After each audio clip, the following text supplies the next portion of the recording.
L'Afrique de l'Ouest, et en particulier la région du Sahel, est devenue un terrain de jeu stratégique où la Russie s'impose de plus en plus comme un acteur incontournable. Alors que l'influence de l'Occident, dominée par la France et les États-Unis, recule, Moscou capitalise sur l'instabilité croissante de la région pour étendre son emprise. Cette montée en puissance s'est accentuée à la suite des nombreux coups d'État qui ont secoué des pays comme le Mali, le Burkina Faso ou encore le Niger. Ces régimes militaires, en rupture avec les anciennes puissances coloniales, se sont tournés vers la Russie, attirés par ses promesses de soutien sans condition. Au-delà du soutien politique, la Russie utilise des moyens non conventionnels pour asseoir son influence, notamment par l'intermédiaire de milices privées comme le groupe Wagner. Ces forces paramilitaires sont déployées pour protéger les régimes en place tout en sécurisant les ressources locales, telles que l'or et les minerais précieux. Cette stratégie ambitieuse s'inscrit dans un plan plus large visant à renforcer la position de la Russie sur la scène internationale, tout en exploitant les failles laissées par le retrait occidental. Dans ce contexte, le Sahel est devenu un théâtre crucial de la rivalité géopolitique entre Moscou et l'Occident. YouTube est aujourd'hui saturé par des tonnes de vidéos. On dépend donc énormément de vous pour soutenir cette chaîne avec des gestes simples. Aimez, dites ce que vous retenez de cette vidéo en commentaire et partagez pour briller en société. Pour ceux qui veulent aller plus loin, nous proposons aussi un magazine de géopolitique, trimestriel numérique, rédigé à l'aide de contributeurs et qui permet de soutenir financièrement la chaîne. On y parle de sécurité, diplomatie, d'économie, géographie, déjà 8 numéros disponibles sur des pays comme la Chine, la Russie ou encore la France, ou des zones comme le Moyen-Orient ou le dernier sur l'Afrique. Tous les liens sont en description. Bonne vidéo! Depuis 2020, la région du Sahel a été secouée par une série de coups d'État qui ont radicalement modifié la dynamique géopolitique locale. Ces bouleversements ont offert à la Russie une opportunité unique pour étendre son influence dans une région autrefois dominée par les puissances occidentales, notamment la France et les États-Unis. Le Mali, le Burkina Faso ou encore le Niger sont les principaux exemples de cette tendance, chacun ayant connu des renversements de gouvernements civils par des régimes militaires qui ont ensuite cherché des alliés non occidentaux pour consolider leur pouvoir. La Russie a saisi cette occasion en se présentant comme un partenaire stratégique prêt à soutenir ces nouveaux régimes, sans les conditions politiques et morales souvent imposées par les puissances occidentales. Contrairement à l'approche de l'Occident, qui conditionne son aide militaire à la promotion de la démocratie et des droits de l'homme, Moscou offre une coopération sans ingérence dans les affaires intérieures des pays. Ce modèle a séduit les juntes militaires du Sahel qui cherchent à consolider leur pouvoir tout en se libérant de l'influence occidentale. Au Mali, par exemple, après le coup d'État de 2021, la Russie a rapidement envoyé des conseillers militaires et des mercenaires du groupe Wagner pour soutenir le nouveau gouvernement. Cette présence russe a permis à Moscou de renforcer son influence tout en déstabilisant davantage l'ancien ordre établi par la France. Malgré cette coopération, la situation sécuritaire au Mali s'est aggravée, avec une augmentation significative des violences, notamment contre les civils, souvent attribuées aux forces soutenues par Wagner. De même, au Burkina Faso, après la prise de pouvoir par l'armée en 2022, la Russie a intensifié ses efforts pour s'imposer comme le principal soutien international du régime. En exploitant les sentiments anti-français et en offrant des solutions de sécurité, Moscou a progressivement remplacé Paris comme le principal partenaire militaire du pays.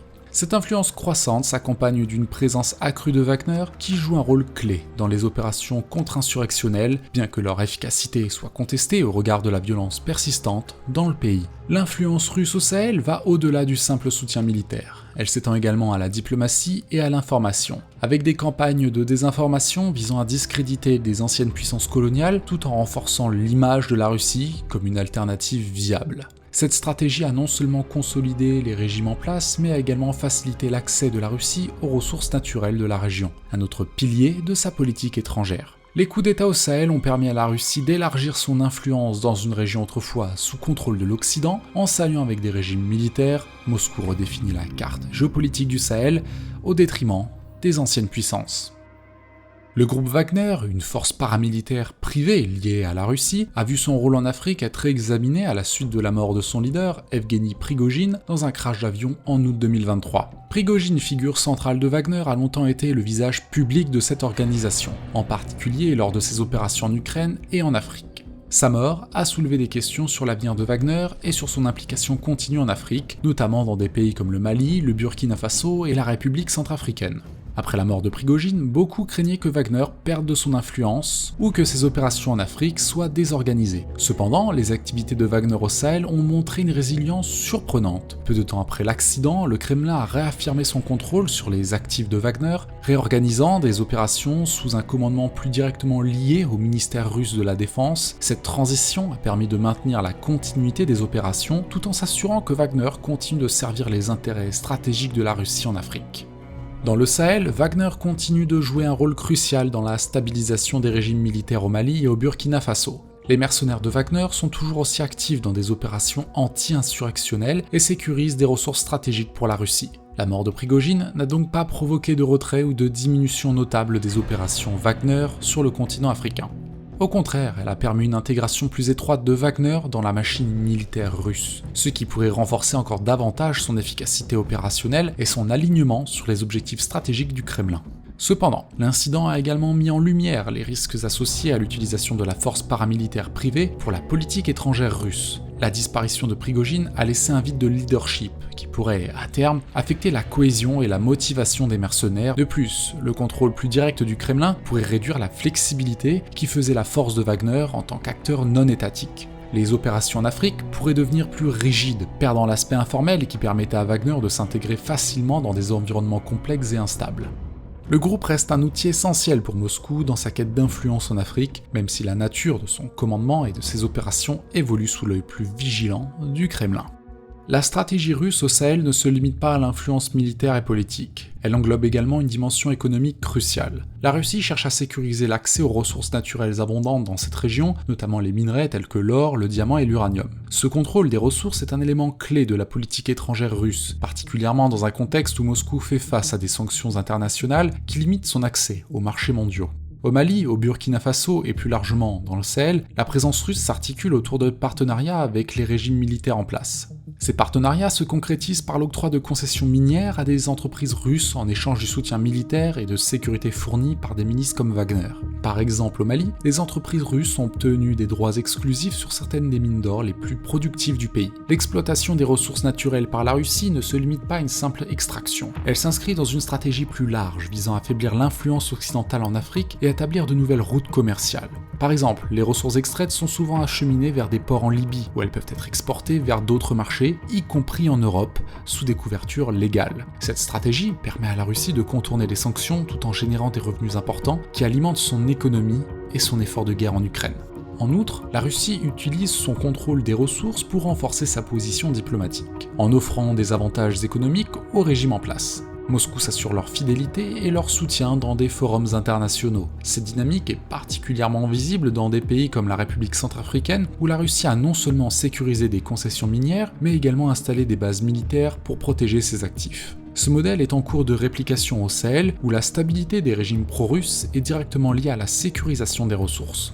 Il est également important de noter que cette stratégie d'exploitation des ressources n'est pas sans conséquences pour les populations locales. Dans de nombreux cas, l'extraction minière est associée à des abus des droits de l'homme, de déplacements forcés et une aggravation de la situation humanitaire. Par exemple au Mali et en République centrafricaine, la présence de Wagner dans des zones minières a conduit à une augmentation des violences contre les civils, souvent sous prétexte de sécuriser les sites d'extraction. Cette évolution pourrait indiquer une intensification des efforts russes pour contrôler les ressources naturelles au Sahel, tout en continuant à affaiblir l'influence occidentale dans la région. La stratégie russe au Sahel est un exemple de l'utilisation de ressources naturelles comme levier géopolitique. En sécurisant l'accès aux minerais et aux autres ressources, Moscou s'assure non seulement un soutien local, mais aussi des revenus essentiels pour ses ambitions globales, tout en exerçant une pression économique et diplomatique sur ses adversaires. La montée en puissance de la Russie au Sahel a provoqué une série de réactions de la part des puissances occidentales qui voient leurs intérêts traditionnels dans la région sérieusement menacés.